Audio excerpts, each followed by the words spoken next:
الشيطان الرجيم بسم الله الرحمن الرحيم الحمد لله رب العالمين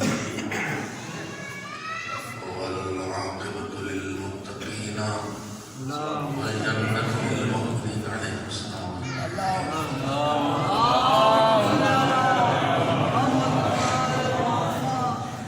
والعاقبة للمتقين والجنة للمؤمنين والنار للملحدين والصلاة والسلام على سيد الأنبياء والمرسلين سيدنا ونبينا وشفيعنا أبي القاسم محمد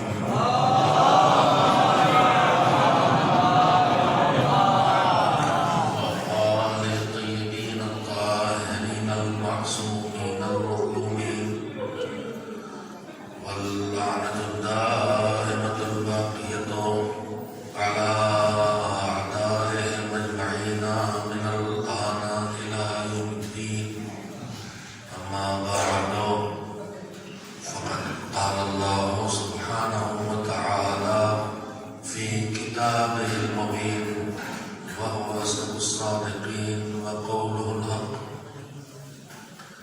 وعد الله المؤمنين والمؤمنات جنات تجري من تحتها الأنهار خالدين فيها ومساكن طيبة في جنات عدن ورضوان من الله أكبر ذلك هو العظيم صلوات الله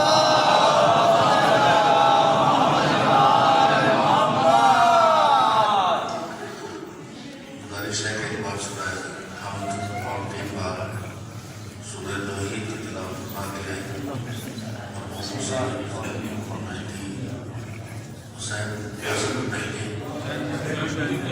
حسین مرحوم سید حسین مہدی ابن سید علی مہدی کی روح کو افتیا کرنا ہے.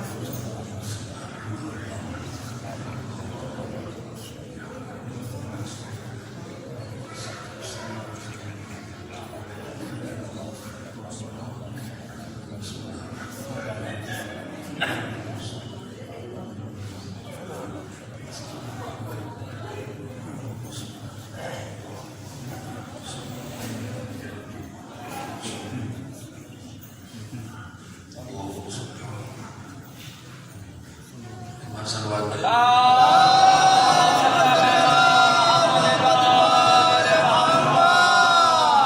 گزارش کروں گا کہ میرے سامنے ابھی گنجائش ہے نظر ادھر ہے اس سائڈ میں تھوڑا سامنے آ جائے تو پڑھنے والے کو بھی راحت محسوس ہوتی ہے. صلوات میں سے تھوڑا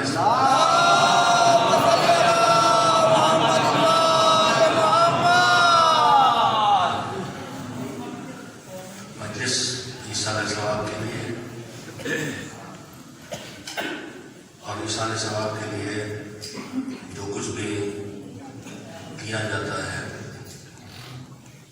اس سے مقصود یہ ہوتا ہے کہ ہم جانے والے کی زیادہ سے زیادہ خدمت کر سکیں، ورنہ اللہ کی طرف سے ایصال ثواب کا کوئی معین طریقہ نہیں رکھا گیا. جو اعمال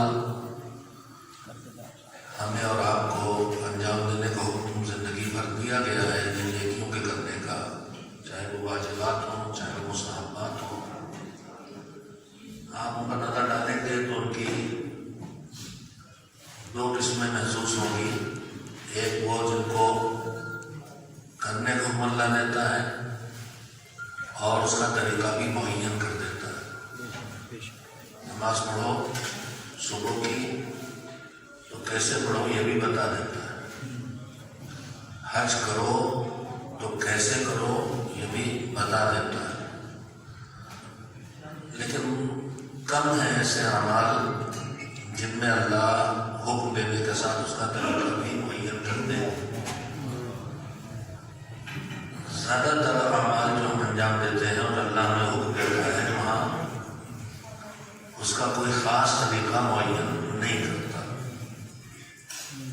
بلکہ صاحبان ایمان کی ایمانی صلاحیت، بصیرت اور شعور کے حوالے کرتا ہے کہ تمہیں یہ نیکی کرنا ہے، اب اس نیکی کو جس دور میں تمہیں کرنا ہے اس دور میں اس نیکی کرنے کا باشعور طریقہ کیا ہے۔ میں اس کی ایک مثال دیتا ہوں۔ مسجد میں روشنی کرنا ایک حکم ہے، ثواب ہے، اس میں اجر ہے اور جگہوں پر ہے۔ میت کے پاس روشنی مستحب ہے کہ میت کے پاس جب جنازہ ہو جائے رات کی تاریکی میں اندھیرے میں اسے نہ رکھا جائے، تو روشنی کرنے وہ حکم ہمیں مختلف جگہوں پہ دیا گیا ہے، مگر کیا روشنی کا کوئی طریقہ اس نے معین کیا ہے کہ نہیں شمع ہی کے ذریعے روشنی کی جائے گی، موم بتی ہی کے ذریعے روشنی کی جائے گی؟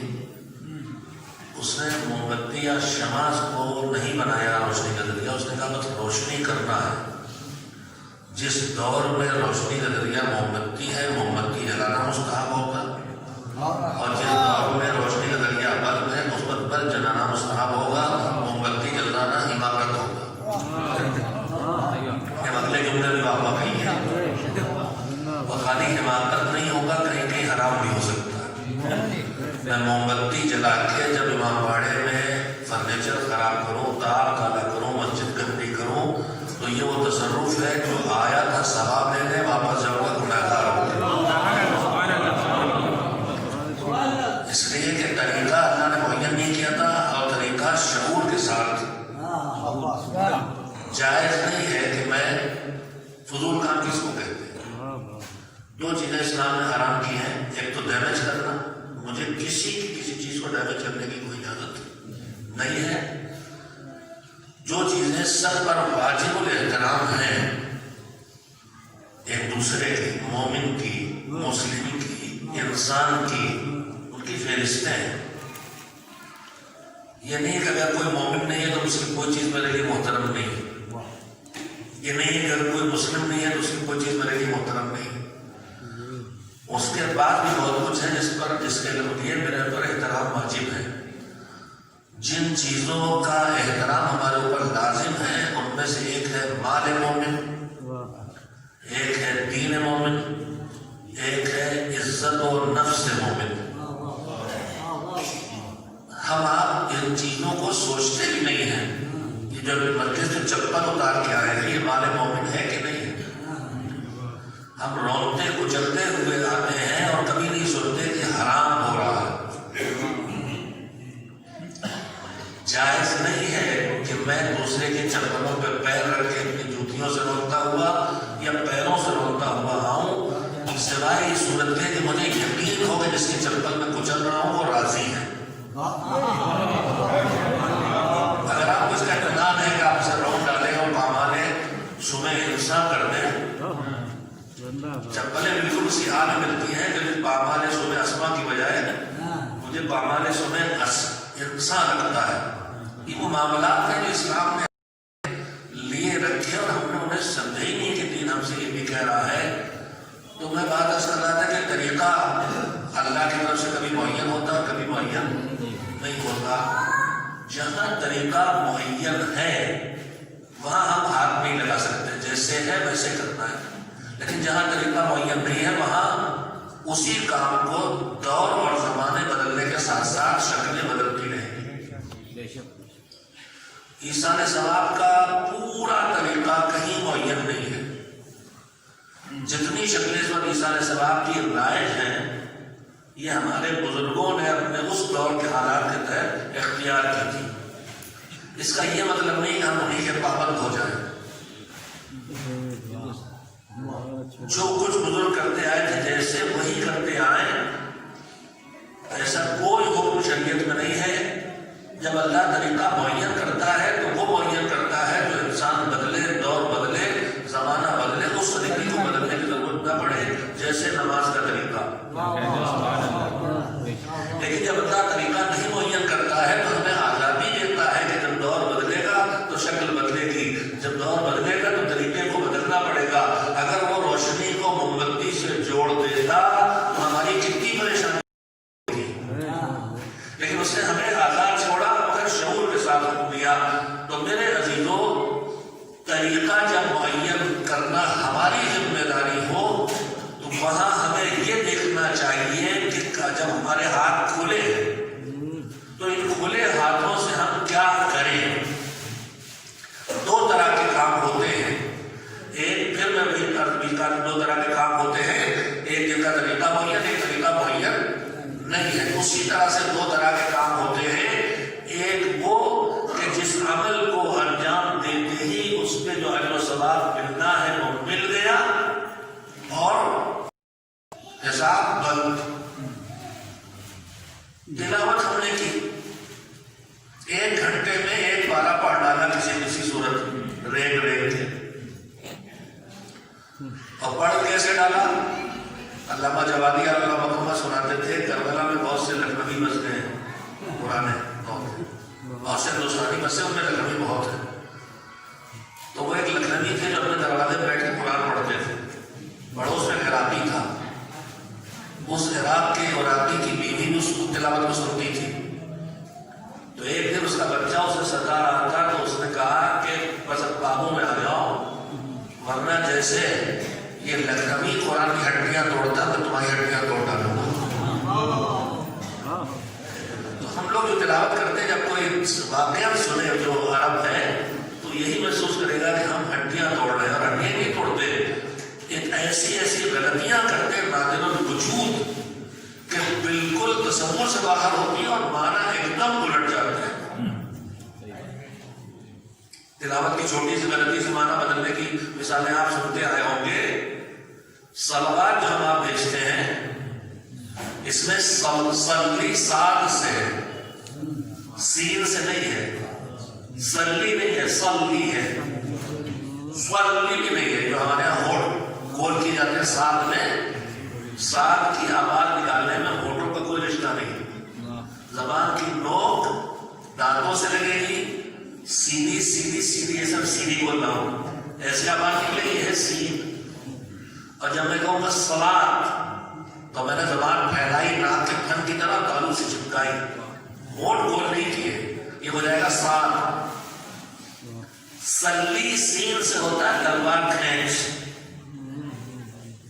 اللہم صلی اگر سین سے کہیں تو اس کا مطلب ہوگا اے اللہ تلوار کھینچ ماد اللہ محمد اور آل محمد. یہ ہے عربی.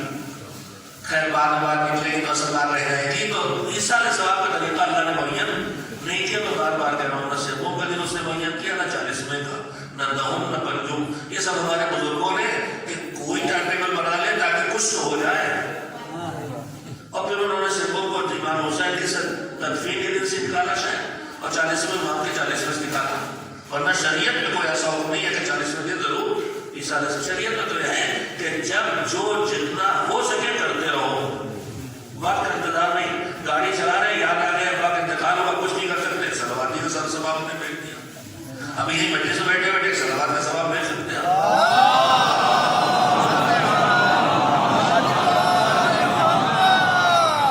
تو کہیں پر اللہ کی جانب سے طریقہ جب معین نہیں ہوتا ہے، ہمارے حوالے کیا جاتا ہے، اس کے پیچھے گنجائشیں ہوتی اس بات کی کہ اب ہم مثلا عیسیٰ علیہ ثواب کرنا ہے.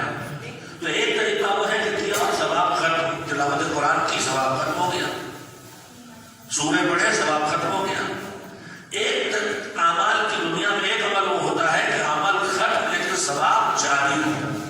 ثواب جاریہ کہتے ہیں کہ نہیں کہتے؟ تو ثواب جاریہ خالی مسجد بنانا نہیں ہے کہ ہم ثواب جاریہ کیسے کرتے، پیسے ہمارے پاس نہیں ہے کہ ہم مسجد بنا لیں. ثواب جاریہ ایسی مجلس بھی ہو سکتی ہے کہ جس مجلس میں گفتگو کی جائے کہ جس سے اٹھ کے جانے والے کسی اچھی عادت کو پکا کر لیں، کسی اپنی عادت کو چھوڑ دیں. اور جب یہ مجلس ہو جائے گی تو جب تک وہ اچھی عادت ہوتی رہے گی ثواب وہاں جاتا رہے گا. اور یہ ایک اچھی عادت پکا کرنے والا جب اگلی نسلوں میں منتقل کرے گا تو مجلس ختم ہو گئے، صدیاں ہو گئی، قیامت تک کی کار خیر کا سلسلہ جاری رہے گا. میرے عزیزو، لہذا سوچ کے بٹھائیے منبر پر عیسیٰ علیہ السلام کی مجلس کو پڑھے کہ جو کچھ ایسا بتا کے جائے کہ مجلس ختم ہو جائے مگر سلسلہ ثواب جاری ہے. اور ہمارے بزرگ ناسمجھ نہیں تھے، انہوں نے دیکھا نماز اگر عیسیٰ علیہ السلام میں ہم بیٹھ کے تلاوت کروائیں گے ثواب اٹھ جائے گا. کھانا کھلائیں گے فاتحہ کا ثواب ختم، کھانا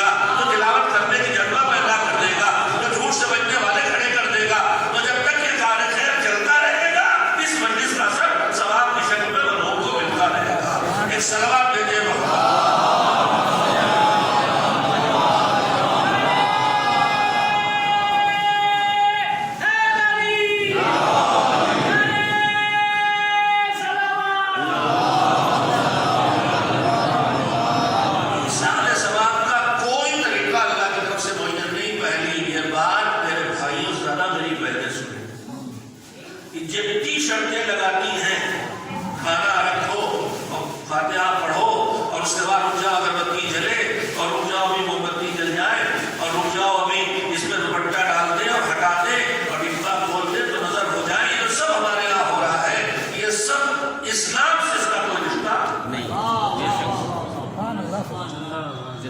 ایک سلوات میں جو کہ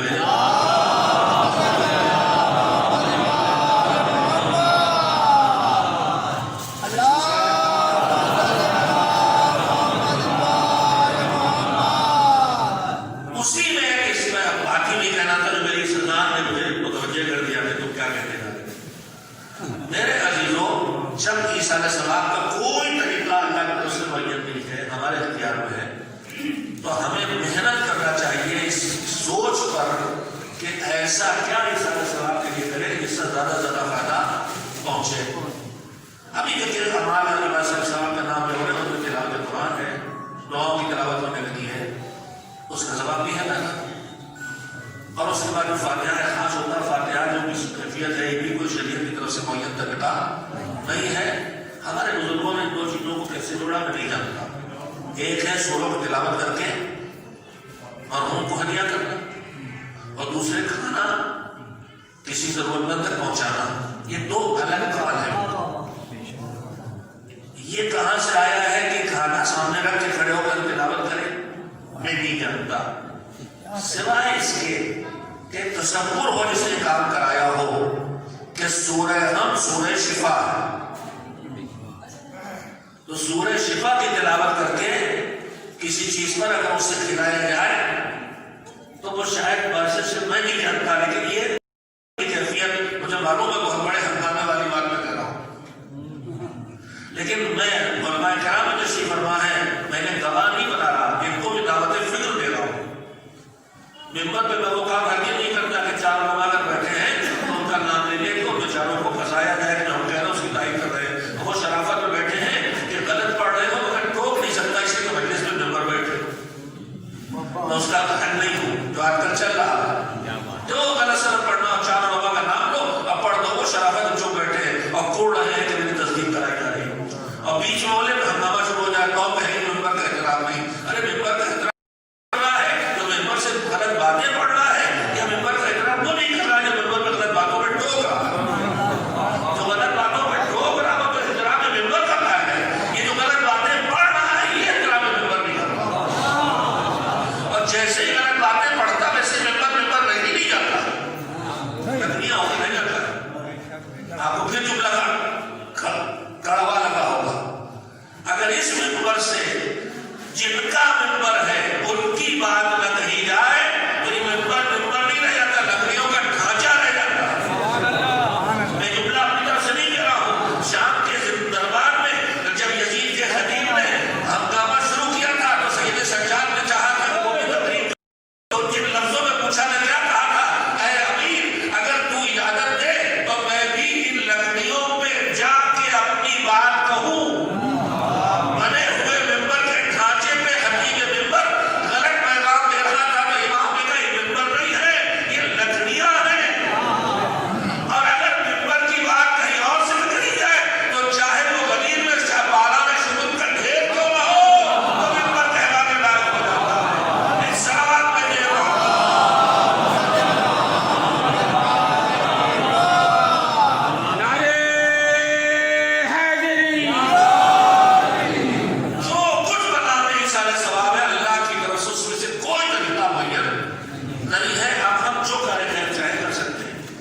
اس میں تلاوت ہے، اس میں مومنین کو کھانا کھلانا ہے، اس میں باقاعدہ لوگوں کو کھانا کھلانا ہے، اس میں صدقہ دینا ہے، یہی سب چیزیں ہیں جو ہم جناب عیسیٰ علیہ السلام کرتے ہیں۔ اب اس میں کتنی چیزیں شامل ہو گئی، اسی میں ایک چیز میں اپنی بہنوں سے زیادہ خطاب کر رہا ہوں، اس لیے کہ شریعت کی مرجع وہی ہے، عالم قلب ان کے پیچھے رہ جائے بچہ۔ ایک چیز میں نے سنی، عرفہ ہمارے علاقے میں ہوتا ہے، آپ کے بھی ہوتا ہے، 14 شعبان کچھ فاتحہ کیا ہوتا ہے، اور نظریہ یہ ہے جو میں نے محسوس کیا کہ گویا اب تک روح معلق تھی، اب عرفے کے بعد الاٹمنٹ ہوگا کسے کہا جاتا ہے۔ میں نے یہ محسوس کیا میرے عزیزوں، کہیں کچھ شریعت میں اس کا سرمایہ مجھے آج تک ڈھونڈے نہیں ملا، اور میں 60 سال کا ہو گیا سکھیا ہے میں ہمت سے آپ کی باتیں کر رہا ہوں، اور میں نے خود ڈھونڈا، اور پھر اہل علم سے مدد لی تھا، ویسی باتیں میں ہمت سے کہنے لگا ہوں۔ یہ جو عرفے کا تصور ہے، شریعت میں عرفہ ہے، مگر وہ شریعت کا عرفہ ہے 9 ذی الحجہ کو میدان عرفات میں حج کے اراکین میں سے ایک حج کے رکن کو ادا کرنے کا دن، وہ یوم عرفہ ہے۔ اور وہ یوم عرفہ اتنا قیمتی ہے کہ ہمارے شرعی امام حضرت جعفر صادق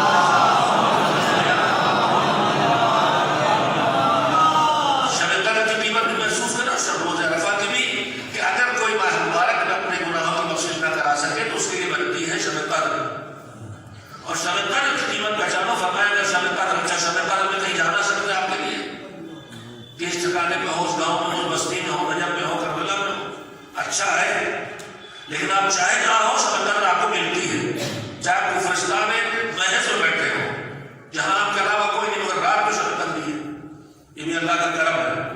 تو شب قدر امام نے فرمایا کہ اپنے گناہوں کی بخشش جو رمضان میں نہ کرا سکے اس کے لیے شب قدر ہے، اور جو میں شب قدر بھی اپنے گناہوں کی بخشش نہ کرا سکے اس کے لیے بس ایک جگہ بچتی ہے کہ حج کو جائے اور 9 ذی الحجہ کو میدان عرفات میں روز عرفات تقوا کرے۔ تو عرفہ تو شریعت میں بس یہ ہے، یہ 14 شعبان کو ہمارے ہاں جو کچھ ہوتا ہے نام بھائی، اس کی کوئی اصل یا کہاں سے نکالا گیا وہ بھی مجھے ڈھونڈے نہیں ملتا۔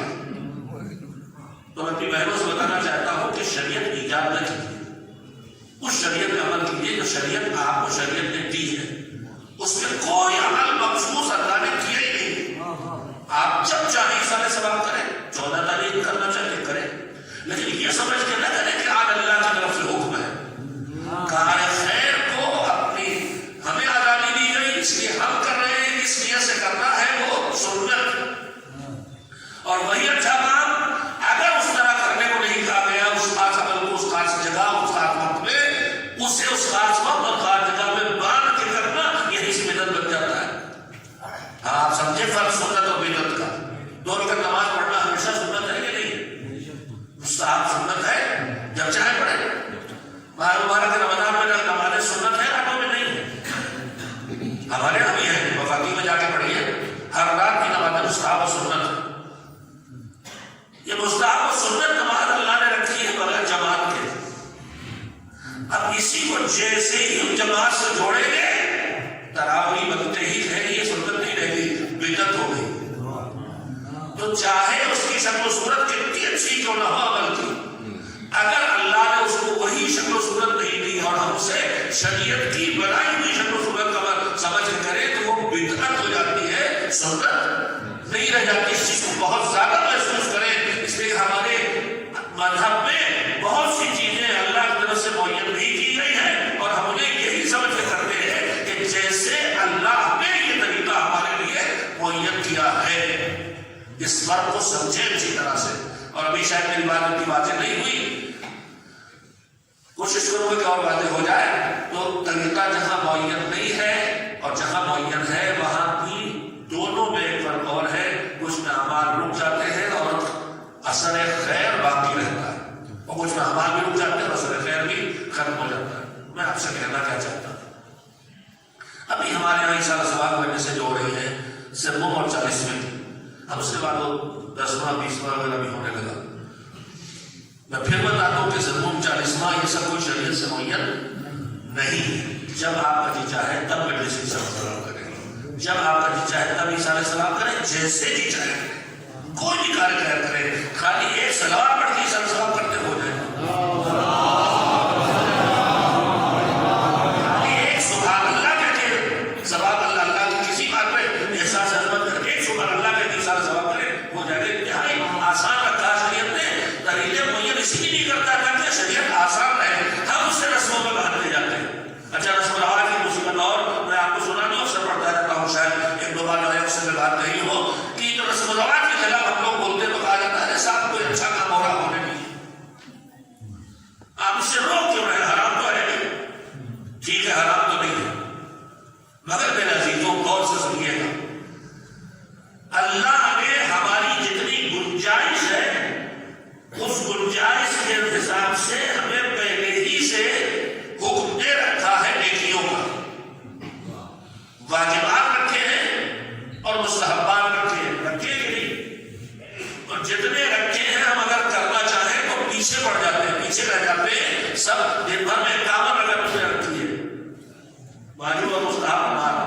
میں سے کتنے ہیں جو 51 رکعت پڑھ لیتے ہو؟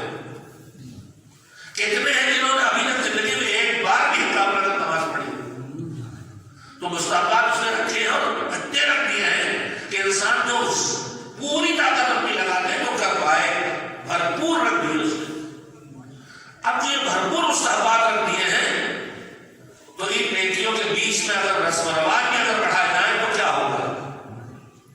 میں بتاؤں کیا ہوگا؟ لائبریری میں جائیے، کتابوں سے بھری ہوئی الماری ہے، آپ 4 کتابیں اور لے کے گئے کہ مجھے اسی الماری میں رکھنا، اسی معنی میں آپ جب وہ 4 کتابیں ٹھوسیں گے اس میں تو 4 آئے گی نہیں، 2-4 کو اور رگڑ کے پھاڑے گی اور 2-4 گرے گی تو آئے گی۔ تو جیسے کتابوں سے بھری الماری میں اور کتاب رکھیے گا تو دوسری کتابوں کی شکل بھی بگڑے گی اور اس کے بعد 2-4 ہٹ بھی جائیں گی۔ اللہ نے مستحبات اور واجبات کی شکل میں ہماری زندگی میں اتنی نیکیاں دے دی ہیں کہ جب رسم و رواج اس میں بڑھائیں گے تو یہ کسی واجب کو ڈھکیل کے آئے گی یا کسی مستحب کو ڈھکیل کے آئے گی، اور ڈھکیل نہ پائے گی تو بگاڑ ضرور دے گی۔ اسی کا نتیجہ یہ ہے کہ ہم میں سے 90% لوگ واجب خمس نہیں نکال رہے ہیں اور مستحب ابھی انہی فاتحوں میں لاکھوں کا کھانا کھلا دیا جاتا ہے اور پھر خمس نہیں نکلتا ہے، اس لیے کہ اتنا پیسہ یہی خرچ ہو گیا، مقروض ہو گیا، خمس نہ نکلے۔ تو یہ رواج، جو یہ رسم و رواج ہے، ان کے خلاف ممبر سے بولنے کی وجہ سے یہی ہے کہ ہمارا تجربہ یہ کہہ رہا ہے کہ آپ جب رسم و رواج کی پابندی کریں گے تو یہ واجبات مستحب کو ڈیمیج کرے گا اور ڈھکیلے گا، ہٹائے گا۔ آپ کے رسم و رواج آئیں گے، واجبات آئے جائیں گے، خود ایسا ثواب میں کیا نہیں ہو رہا؟ لاکھوں کے فاتحے میں کھانے کھلا دیے جاتے ہیں، اور واجب جو پہلا کام تھا کہ پڑھتے ہی بیٹھو اور حساب لگاؤ اس کے دن میں کیا کیا واجب ہے پہلے اس سے ادا کرو، اس کی نمازیں ادا کرو، اس کا خمس نکالو، اس کا حج کرواؤ، یہ قرضہ لے کے چلا گیا نہیں دے سکتا اس کا قرضہ چکاؤ۔ جب تک کہ یہ طے نہ کر لے وارث میراث میں ہاتھ لگانے کی کوئی اجازت نہیں۔ اس گھر میں بیٹھ کر مجلس کر سکتے ہیں، اس کے چھوڑے مال سے فاتحہ پڑھوا سکتے ہیں، جب تک یہ طے نہ کر لے دماغ میں کہ ہم جتنے واجبات ہیں ادا کریں گے۔ ہم میں سے کتنے لوگ یہ کرتے ہیں، اور پھر ہم بے شعوری کا دل اپنا رکھتے ہیں۔ کلامی لگ رہی ہوگی آپ کو، لیکن میرے عزیزوں یہ کلامی اسی لیے ہے تاکہ ہم تھوڑا جاگیں اور چونکیں، اور ہماری انرجی، ہمارا وقت، ہمارا پیسہ ایسا نہ ہو کہ لگے بھی اور ضائع بھی ہو۔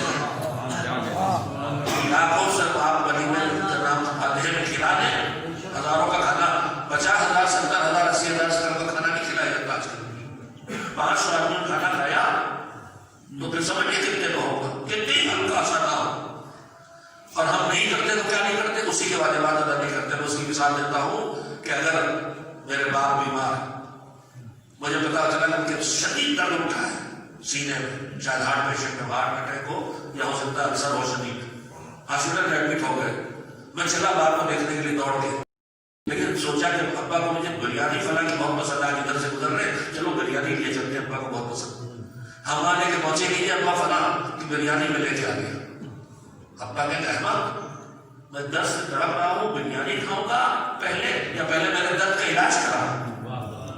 مجھے درد سے نجات دینا تھا، بریانی کھانے لائق بنوں گا۔ میرے دل کو شاید نہیں سوچا آپ نے، تب وہ سوچتا ہوں ہم اسے چھوڑ کے آئے ہیں، جسے نمازوں کے چھوڑنے کی حیثیت ہے، جسے حج چھوڑنے کی حیثیت ہے، جو تڑپ رہا ہے عذاب سے، تو پہلے ان عذابوں سے اسے نکلواؤ جو واجبات چھوڑنے کی ہیں، پھر یہ بریانی کھلانا ہے تاکہ اس تک اس کا ثواب پہنچے۔ میرے عزیزوں اگر یہ کرنا ہے تو پہلے واجبات ادا کرو، پھر مستحبات کی طرف جاؤ۔ ایک سلوات ملوں کی وجہ